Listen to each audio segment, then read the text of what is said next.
Hello students.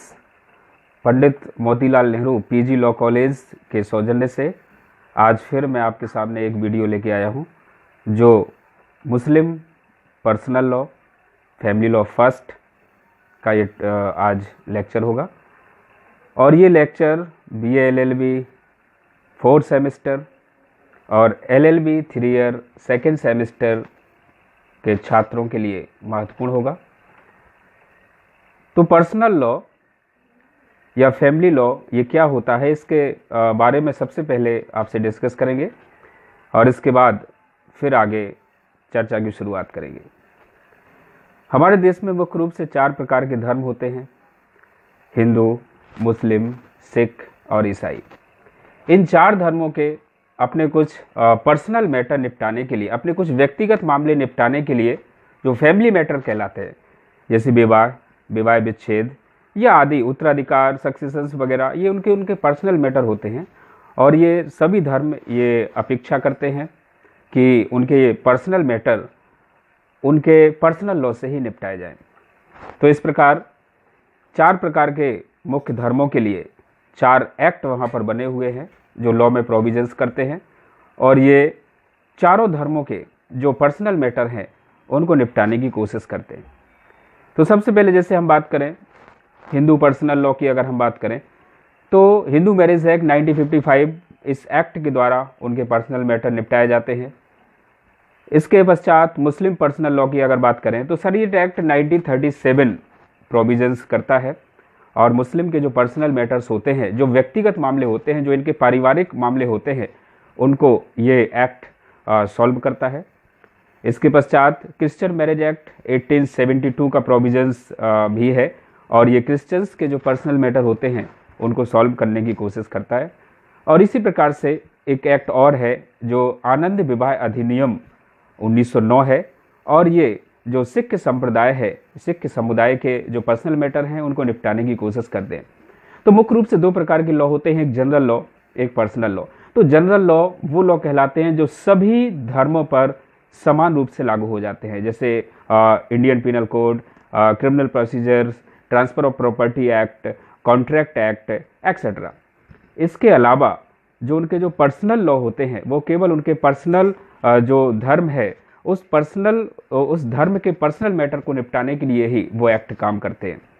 तो आज हम बात करेंगे फैमिली लॉ फर्स्ट, जो VLLB 2nd सेमेस्टर और 3 ईयर 2nd सेमेस्टर, ये दोनों का मुख्य सब्जेक्ट है। तो इस पर हम बात करेंगे आज। तो Muslim personal law family law first में आता है और उस पर आज हम चर्चा करेंगे। तो उसमें सबसे पहले आज चर्चा हमारे पहले टॉपिक की होगी जो इंट्रोडक्शन टाइप में होगा। तो सबसे पहले हम बात करते हैं कि ये जो पर्सनल लॉ है ये मुस्लिम संप्रदाय के जो मुख्य रूप से उनके जो पर्सनल मैटर हैं उनको निपटाने में सॉल्व करता है, जैसे उनका निकाह कैसे होगा, उनका डाइवोर्स कैसे होगा, उनका मेंटेनेंस कैसे होगा, और भी उनके जो डॉवर वगैरह कैसे लिखी जाएगी, या इद्दत वगैरह, और भी उनके पर्सनल मैटर हैं जो शरीयत एक्ट 1937 सेक्शन 2 में जो 10 सब्जेक्ट बताए गए हैं उन पर यह पर्सनल लॉ काम करता है। तो शरीयत एक्ट, शरीयत अगर हम इसको देखें तो ये अरबी भाषा का शब्द है, और इसका आशय होता है अनुकरण करना या ऐसा लॉ या ऐसे रूल्स जिस पर सभी संप्रदाय साथ चलने के लिए तैयार हो जाते हैं, वो शरीयत एक्ट कहलाते हैं।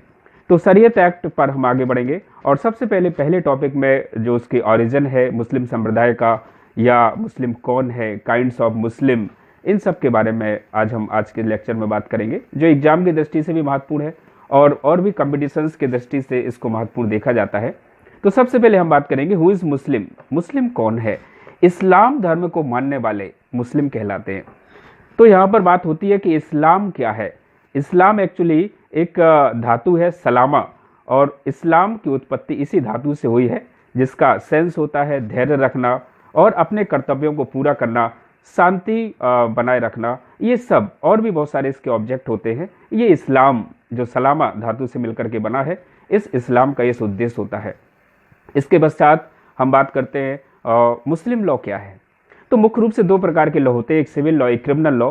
तो जो मुस्लिम जो पर्सनल लॉ है या जो भी पर्सनल लॉ होते हैं वो सब सिविल लॉ कहलाते हैं। तो मुस्लिम लॉ सिविल लॉ की वह ब्रांचेस है जो मुस्लिम संप्रदाय के पर्सनल मैटर निपटाने के लिए बनाई जाती है। तो मुस्लिम लॉ जो मुस्लिम संप्रदाय उसके पर्सनल मैटर निपटाने के लिए बनाई जाती है। तो सिविल लॉ मतलब एक इसको सिविल केसेस के रूप में देखा जाता है और सिविल लॉ का वहां पर वायलेशन हो जाता है और फिर अगर मुस्लिम पर्सनल लॉ के प्रोविजंस का अगर वायलेशन होता है तो सिविल केस वहां पर बनता है और सिविल प्रोसीजर से उसको देखा जाता है। इसके पश्चात हम बात करते हैं काइंड्स ऑफ मुस्लिम। तो काइंड्स ऑफ मुस्लिम पे अगर हम बात करें तो मुस्लिम दो प्रकार के यहाँ पर देखे गए हैं। पहला बाई बर्थ और दूसरा कन्वर्टेड मुस्लिम। तो बाई बर्थ की नज़र से अगर हम देखें तो ऐसे पुरुष ऐसी महिलाएं जो मुस्लिम संप्रदाय में जन्म लेते हैं वो बाई बर्थ मुस्लिम संप्रदाय के कहलाते हैं। और इसके अलावा अगर कोई और धर्म का व्यक्ति भी अगर मुस्लिम धर्म को अपनाना चाहता है, हमारा इंडियन कॉन्स्टिट्यूशन ये हमें परमिशन देता है, आर्टिकल 25 to 28 हम किसी भी धर्म को अपनी स्वेच्छा से अपना सकते हैं। अगर कोई मुस्लिम संप्रदाय को अपनाना चाहता है तो अभी हम कन्वर्टेड मुस्लिम पे बात कर रहे थे। तो जो भी वो किसी भी धर्म का हो, अगर वो मुस्लिम धर्म में कन्वर्ट होना चाहता है तो उसके लिए एक्चुअली पर्सनल लॉ के अकॉर्डिंग भी प्रोविजंस है और जो जनरल लॉ है उसके अकॉर्डिंग भी प्रोविजंस है। तो जनरल लॉ के अकॉर्डिंग उनको जो जनरल लॉ में प्रोविजंस है जैसे सक्षमता होना चाहिए, अनसाउंड माइंड वगैरह ये सब वहाँ पर देखा जाएगा।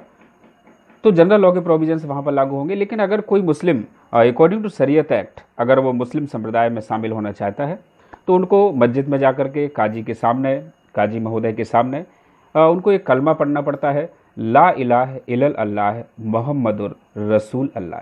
और ये कलमा का जो आशा है वो ये है कि अल्लाह केवल एक है और रसूल जो मोहम्मद पैगंबर साहब हैं वो अल्लाह के अंतिम रसूल हैं और ईश्वर में पूर्ण समर्पण, इस जो कलमा है इसका ये आशय है। और ये जब वो पढ़ता है काजी साहब के सामने जाकर के तो वो मुस्लिम धर्म में बड़े आसानी से कन्वर्ट हो सकता है। अभी हमने आपके सामने इस्लाम की बात की। तो इस्लाम सलामा धातु से बना है जिसके बारे में अभी हमने चर्चा की। तो इस्लाम 5 सिद्धांतों पे बेसिकली काम करता है। पहला तौहीद, दूसरा नमाज, तीसरा ज़कात, चौथा रोज़ा और पांचवा हज। तौहीद की यहाँ पर अगर हम बात करें तो ये पूर्ण विश्वास, ईश्वर पे पूर्ण विश्वास, अल्लाह पे पूर्ण विश्वास पे बात करता है। दूसरा नमाज की अगर हम बात करें तो 5 प्रकार की नमाज की वहाँ पर बात की गई है। मक्का की साइड, मक्का की दिशा में मुंह करके और दिन में 5 बार की नमाज वहाँ पर इस्लाम धर्म को मानने वाले पढ़ते हैं। शुक्रवार के दिन दोपहर के समय सभी पुरुष एक साथ एकत्रित होकर के सामूहिक रूप से इस नमाज को अदा करते हैं। तीसरा जो इस्लाम का सिद्धांत है वो है ज़कात, और ज़कात मीन्स दान करना। तो फ़कीरों को, पुण्यार्थ संस्थाओं को अपने आय के हिसाब से उसका कुछ हिस्सा दान करने की बात इस्लाम संप्रदाय के एक तीसरे महत्वपूर्ण सिद्धांत के रूप में आती है। इसके अलावा रोज़ा, तो यहाँ पर रमज़ान का महीना मुस्लिम संप्रदाय में बहुत ही पवित्र माना जाता है और रमज़ान के महीने में जो मुस्लिम संप्रदाय के जो बंधु हैं वो रोज़ा रखते हैं और अल्लाह की इबादत करते हैं। और पांचवा जो इस्लाम का महत्वपूर्ण सिद्धांत है वो है हज, जिसका आशय होता है तीर्थ यात्रा। तो यहाँ पर इस्लाम संप्रदाय में ये प्रोविजंस रखा गया है कि वर्ष में या अपनी उम्र में कम से कम एक बार हज की यात्रा वहाँ पर ज़रूर करना चाहिए। ये प्रत्येक मुस्लिम संप्रदाय के लिए इस्लाम में अनिवार्य है। और उसमें एक प्रोविजंस और है कि जो भी मुस्लिम संप्रदाय अपने व्यय को वहन करने की क्षमता रखते हैं वही हज यात्रा पर अपने अल्लाह के प्रति अपना समर्पण और मक्का और मदीना जो हज यात्रा इनकी मानी जाती है वहाँ पर जाकर के अल्लाह के सामने नतमस्तक होते हैं। तो ये 5 प्रकार के सिद्धांत जो इस्लाम धर्म को मानने वाले स्वीकार करते हैं। इसके अलावा हम बात करें कि जो कन्वर्टेड मुस्लिम पे हमने बात की है, तो कन्वर्टेड मुस्लिम में ये व्यवस्था जरूर देखी जाएगी कि जो कन्वर्ट वहाँ पर कोई भी धर्म का व्यक्ति अगर इस्लाम धर्म में कन्वर्ट हो रहा है तो उसमें ये देखा जाएगा कि उसका उद्देश्य मेलाफाइड है या बोनाफाइड है। अगर उसका उद्देश्य मेलाफाइड है मीन्स अगर वो बुरे उद्देश्य से जाता है, अगर उसका उद्देश्य सही नहीं है तो वहाँ पर उसका जो कन्वर्ट हुआ है उसको शून्य घोषित कर दिया जाता है। इसके अलावा अगर वो अच्छे उद्देश्य से जाता है तो उसको कन्वर्टेड वहाँ पर स्वीकार कर लिया जाता है। जैसे मुस्लिम संप्रदाय में पुरुष के लिए 4 निकाय करने की परंपरा है, तो बहुत सारे केस ऐसे आए हैं, सुप्रीम कोर्ट के द्वारा डिसाइड हुए हैं और Privy Council House of Lords के द्वारा भी डिसाइड हुए हैं कि जैसे स्किनर वर्सेस ऑर्ड या सरला मुदगल का केस, यूनियन ऑफ इंडिया का केस आया, इसमें जो कन्वर्ट किया गया था वो केवल दूसरा निकाय करने के लिए ही कन्वर्ट किया गया था और इसलिए उसको शून्य घोषित कर दिया गया। तो कन्वर्टेड मुस्लिम वहां पर हो सकते हैं कोई भी संप्रदाय के लोग, लेकिन उनका उद्देश्य अच्छा होना चाहिए, ईश्वर के प्रति, अल्लाह के प्रति समर्पित भावना से होना चाहिए। शरीयत एक्ट 1937 के कुछ एक्सेप्शंस भी हैं, कुछ अपवाद हैं और उन अपवादों पर शरीयत एक्ट काम नहीं करता है। उन अपवादों पर भी हम बहुत जल्दी से चर्चा कर लेते हैं, एग्जाम में कभी कभी इस अपवादों के बारे में भी चर्चा हो जाती है।